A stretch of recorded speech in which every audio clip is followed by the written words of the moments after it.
شعری از خاطر فرجلی، شاعر آذربایجانی. ترجمه به فارسی علیرضا ضیحق.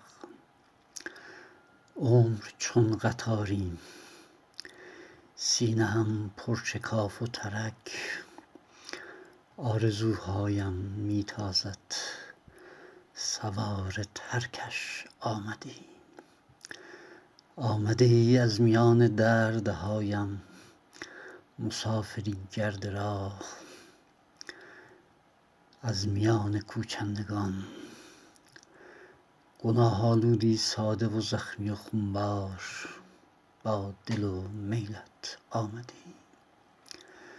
سالها گذشته با سرشکی از اندوه و حسرت، قلبم برای عشقت سنگ قبریست.